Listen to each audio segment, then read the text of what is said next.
I still remember the way the keys felt in my hand that day. Heavy, smooth, a little cold. I had the house. After nearly 10 years of grinding, saving, hustling every overtime shift they'd let me take, I finally bought the damn thing. 3 beds, a garage, a decent yard, in a quiet neighborhood outside Columbus. All mine. Name's Greg. I'm 42, live in Ohio. I spent most of my 30s living like a broke college kid. Skipped vacations, passed on new cars, didn't even eat out unless someone else insisted. Every dollar had a job. Down payment, inspection, closing costs, furniture. I didn't go into this blind. I planned it out to the day. Now I had my own space. I turned one room into an office, the other into a mix of a tool bench and a guitar wall. Out back, I built a fire pit with my own 2 hands and a stack of YouTube tutorials. I wasn't flashy about it, no Instagram tour, no big announcements. I just wanted to enjoy the quiet, finally. Now, my younger brother, Mark, and his wife, Jessica, were still stuck in their 2-bedroom apartment with their kids, 5 and 3. It's tight, sure, and I never rubbed it in.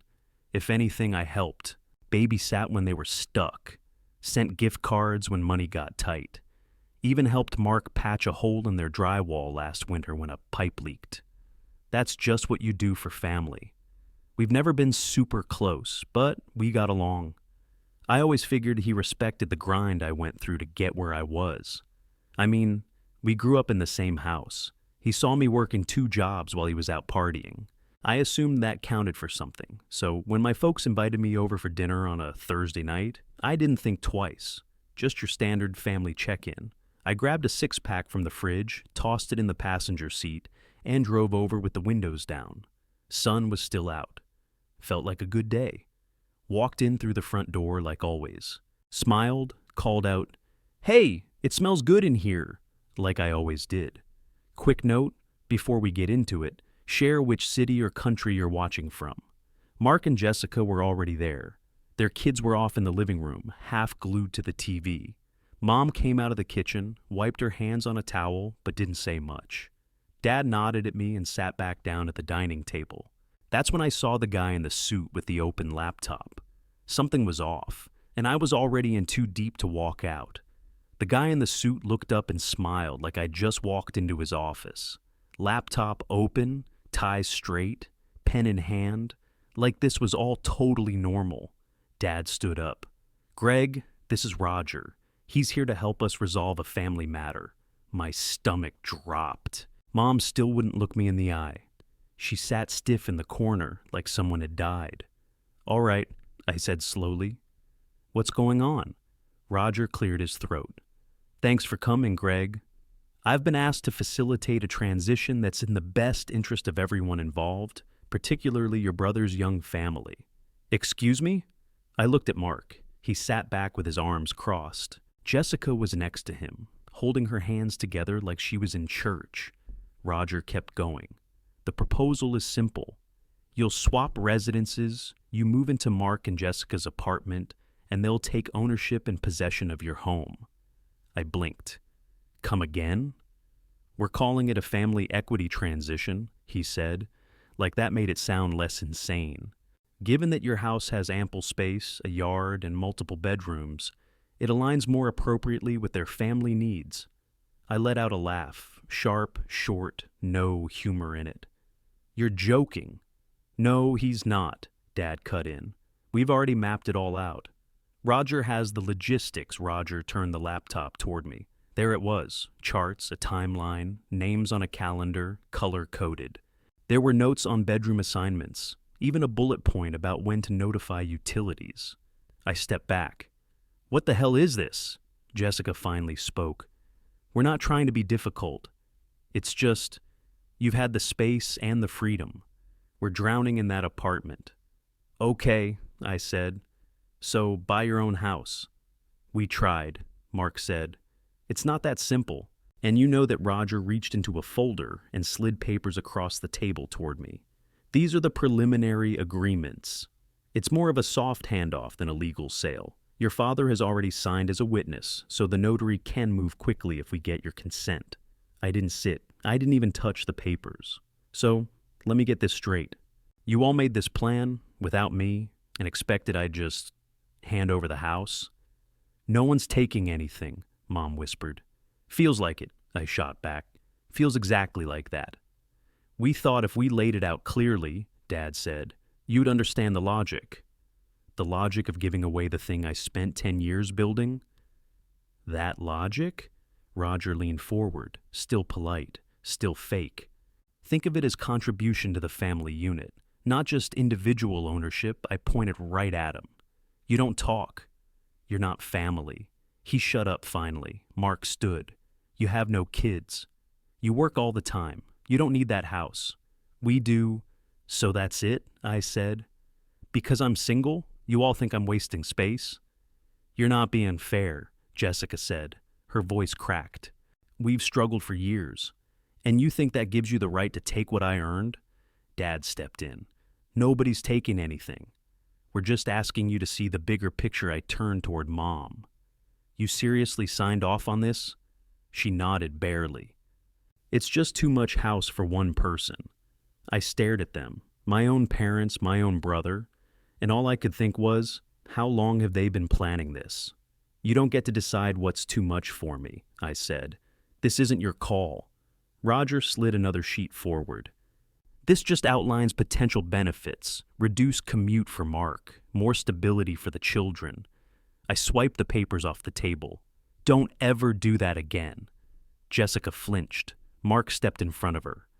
Watch yourself. No, I said. You watch yours. You could have come to me, asked, talked to me like a person, but you set this whole thing up behind my back like I'm some damn roadblock in your life. We didn't want to fight, Mom said, finally standing. We wanted a solution. Well, you got to fight. Dad reached into his pocket and pulled out a pen. You don't have to decide tonight. But it's time to think of others. You've been living for yourself long enough. I turned and walked out. Didn't say goodbye. Didn't touch the six-pack I brought. They thought I was just going to roll over. They had no idea who they were dealing with. I didn't make it past the end of their street before my phone started ringing. It was Mom. I let it go to voicemail, then Dad, then Jessica. I pulled into a gas station, parked in the back corner, and just sat there. My chest felt tight. My fists wouldn't unclench. After a few minutes, I checked my texts. 6 new messages, all some version of, "Can you please come back so we can finish the conversation?" Part of me wanted to delete them and drive home. But the part that made me show up in the first place, that part turned the car around. Back at their house, the mood was worse. Everyone had shifted seats, like they were prepping for a second round. Roger was still planted at the dining table like a parasite. Mark was pacing. Jessica had tissues balled up in her lap. Mom looked relieved when I walked in, like I was the one who messed up and came to apologize. Roger smiled. Glad you came back. Don't talk to me, I snapped, sitting across from him. He backed off but stayed smug. As I mentioned earlier, this benefits the family unit. I locked eyes with him. You keep saying that like it means something. You don't even use half the rooms. I laughed once, hard. That doesn't matter. Greg, Dad said, we're not asking you to give it away. You'd still have a place to live. A fair trade, I shook my head. A 2-bedroom apartment with a leaky ceiling and busted AC? That's the trade? Mark slammed his hand on the table. It's not about square footage. It's about stepping up. You've always been the one who had it easy. I leaned forward. Easy? I've worked every weekend since I was 22. I didn't take vacations. I saved for years to afford that place. And now it's time to give back, he snapped. We're not asking for a mansion. Just some damn help. This isn't help. This is a hostile takeover. Jessica started crying again. We told the kids we might be moving. We told the neighbor's mom rubbed her back. We've already been making plans. Paint colors, room arrangements. You planned all this before even asking me? We knew you'd get defensive, Dad said. That's why Roger's here, to keep things civil. I looked at Roger. So civil means ganging up on someone in their own family? We wanted to have the conversation in a neutral, structured environment, he said, like he was reading it off a training manual. Mark leaned against the wall, arms crossed. We've done the math.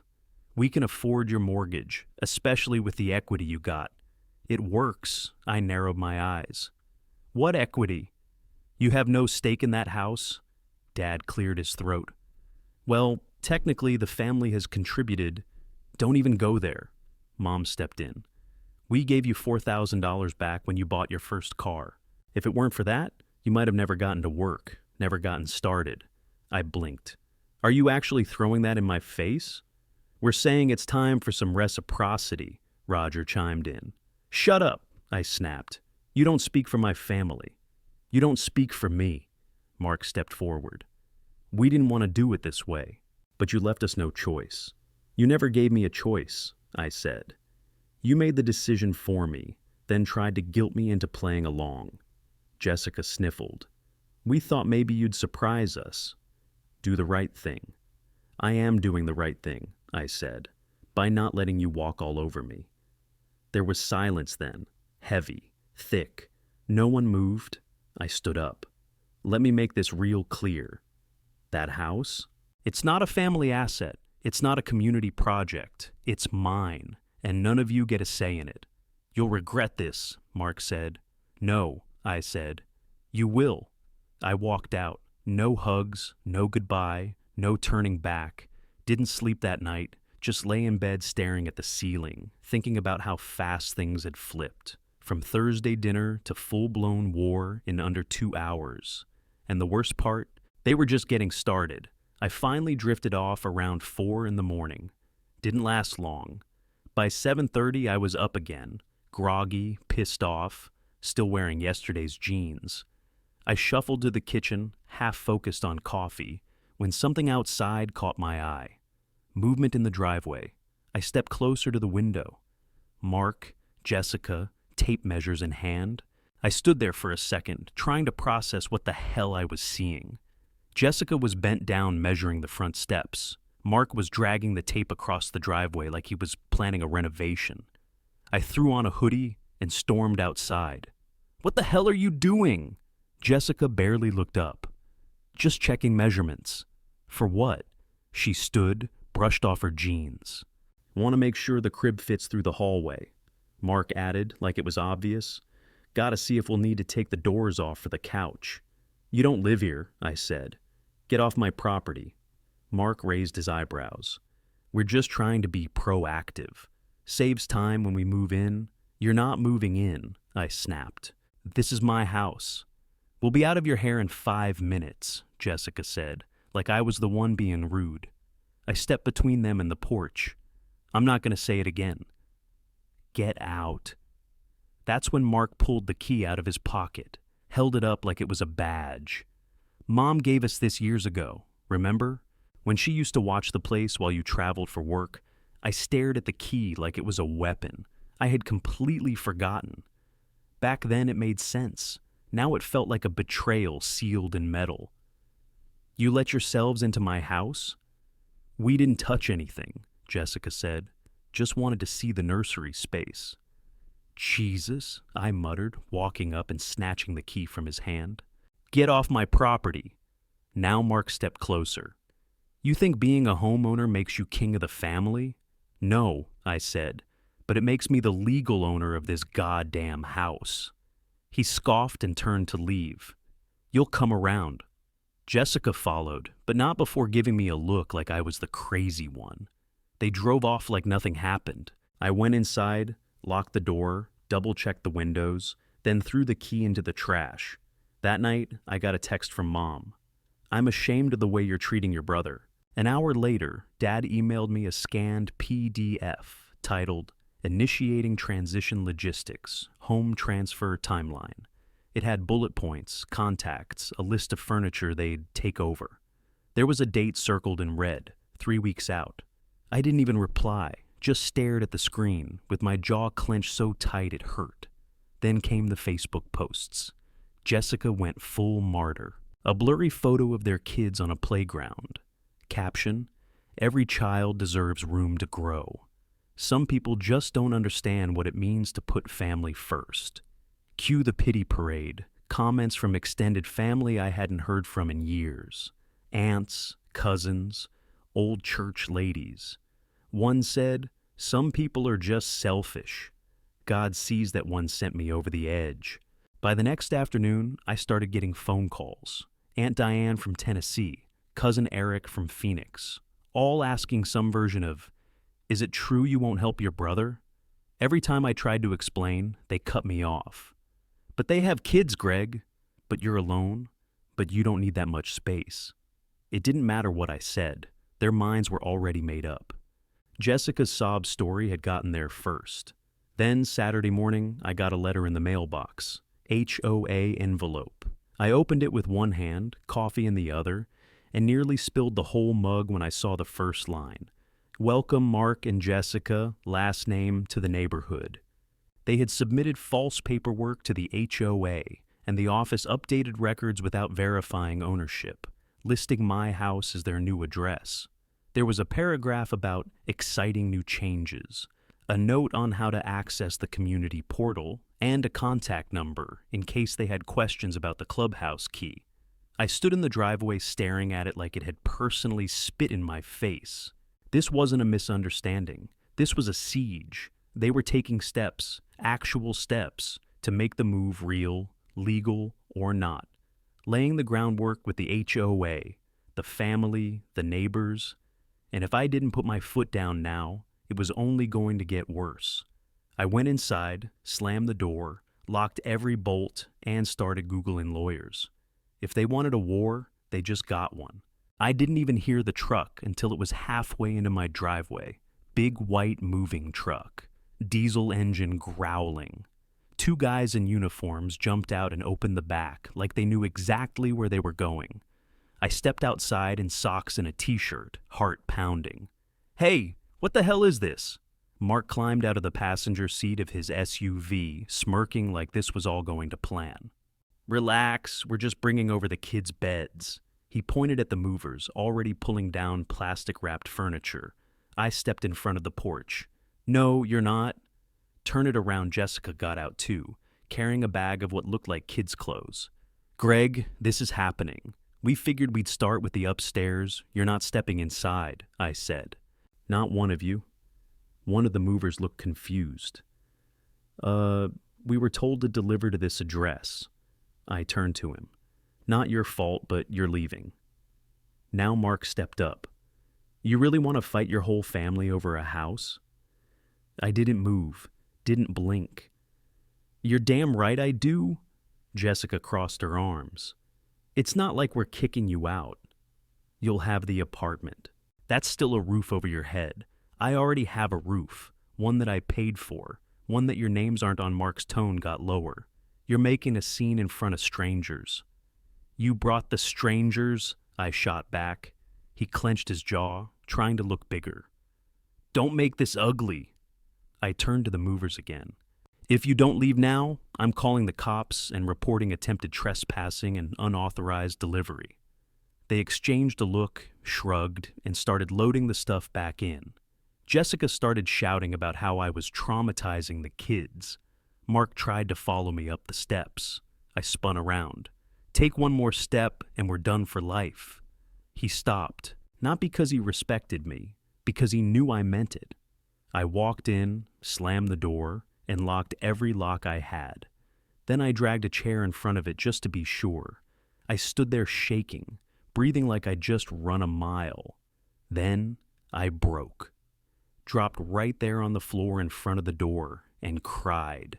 First time in years. Not just a couple tears, full on, fists clenched, stomach tight crying. Rage, hurt, betrayal, all of it. My own brother, my own parents. They weren't backing off. They were escalating. I stayed there for I don't know how long. Eventually pulled myself off the floor and went to the kitchen for water. That's when my phone buzzed. Email notification. Subject line. Notice of legal review. Potential family housing resolution. I opened it and froze.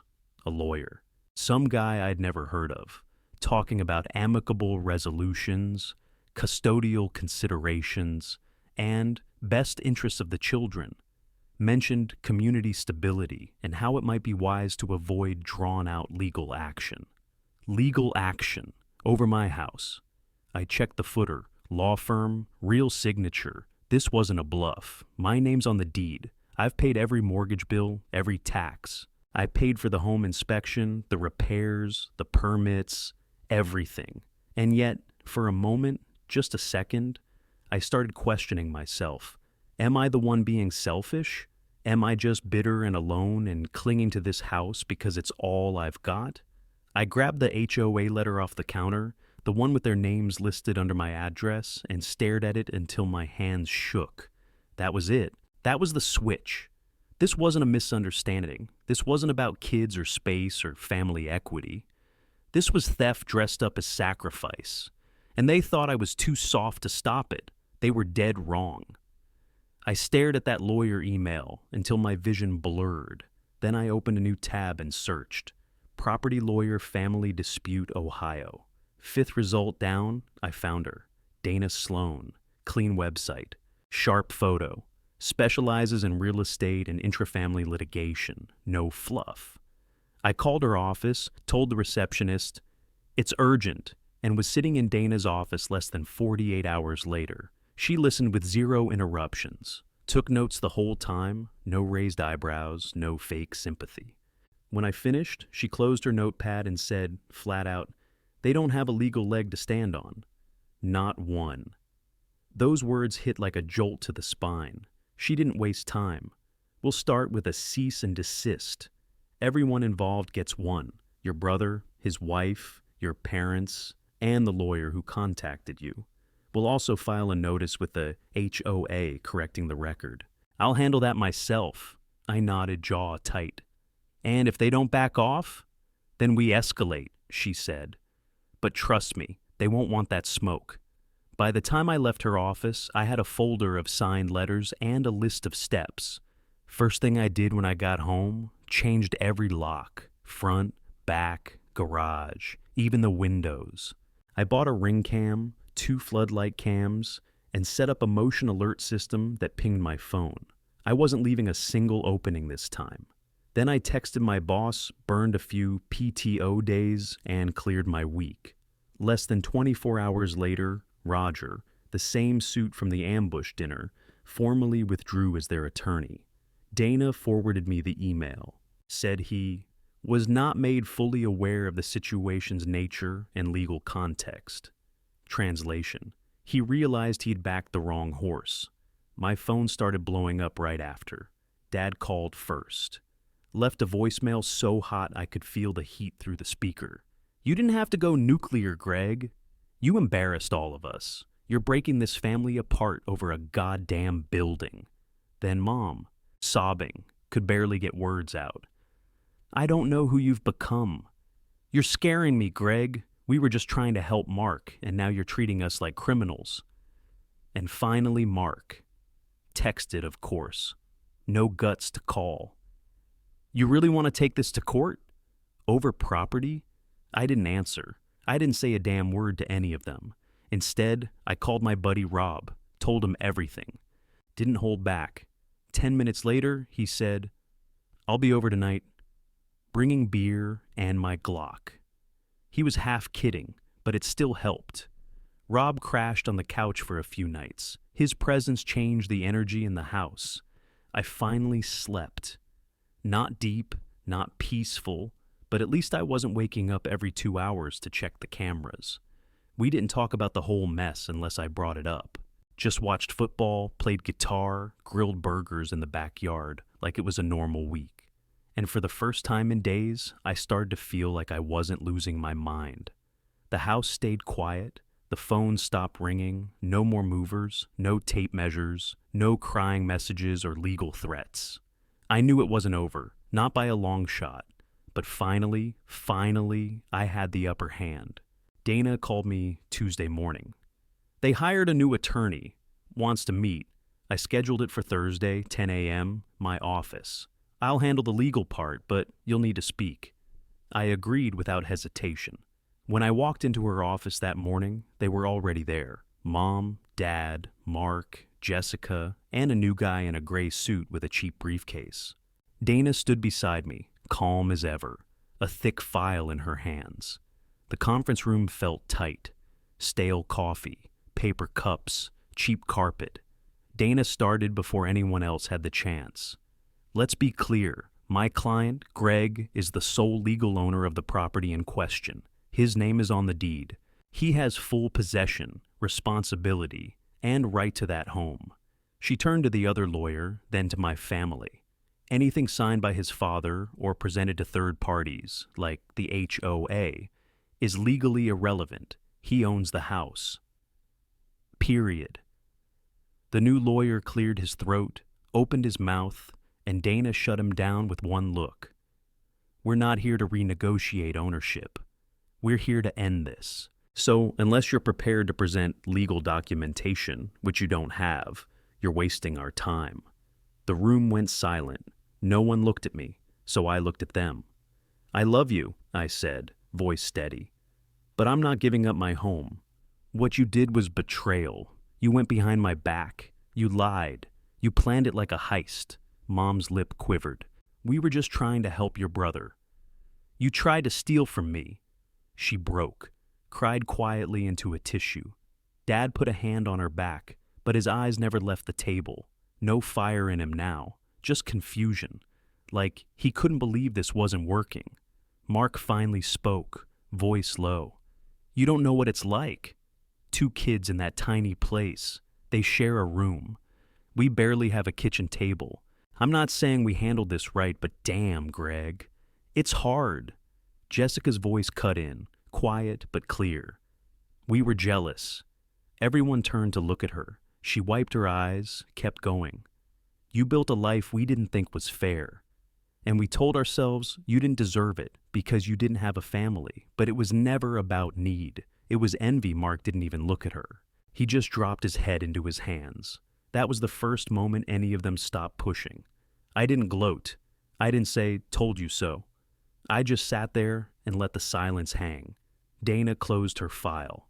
If there is any further harassment, calls, messages, visits, unauthorized entries, we'll move forward with restraining orders. I've already prepared the filings. We'd prefer not to use them, but we will. Their lawyer nodded quickly. Understood. Dana stood. That was the signal. Meeting over. I walked out without a word. No handshake, no eye contact. Just me, out the door, keys in hand, free. Back home, I sat on the couch for hours that day. No knocks, no calls, no emails. For the first time in weeks, the silence wasn't heavy. It was clean. I could finally breathe again. The locks stayed changed. The cameras stayed on. But nothing happened. A few days later, I looked up local groups and found one for men dealing with family betrayal. It was in a church basement on the east side of town. No fluff, no pity, just guys telling the truth. I showed up, arms crossed, ready to walk out if it got weird. It didn't. Turns out I wasn't the only one. Some guy lost his business to a cousin. Another got kicked out of the family farm after his name disappeared from the will. Every story was different, but the feeling, same. Anger, shock, shame. I wasn't alone. 3 weeks later, I got a text from Mark. Can we talk? We met at a diner. Middle of the day, middle of the week. No wives, no parents. He looked rough, tired, worn down in a way I hadn't seen before. He didn't dance around it. I was in a bad spot. Financially, mentally, I felt trapped. I know that doesn't excuse it, but I'm sorry, Greg. I crossed the line. I believed him. Not because he was crying or trying to patch things up, but because for once, he wasn't blaming anyone else. I'm not giving you anything, I said. No loans. No promises. I'm not asking for that. I took a breath. But if you want help with the process, budgeting, lenders, first-time programs, I'll point you in the right direction. He nodded. That's all I need. It wasn't overnight, but eventually they found a fixer-upper a few miles from me. Nothing fancy, but solid bones. I helped them paint the kids' rooms one weekend. No strings. Just the work, then I left. My parents didn't say much after that. The calls stopped. The messages turned into holiday check-ins.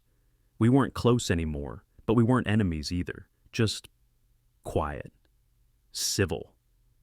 And honestly, that was enough. As for my house, still mine, still standing, still exactly where I want to be. Every creak in the floor, every tool hanging in the garage, every nail in the fence, I earned all of it, and I kept it. Not just because I built it, but because I refused to give it away. Sometimes love means setting boundaries. Sometimes it means saying no, even when it's your own blood, especially when they try to take what you bled for.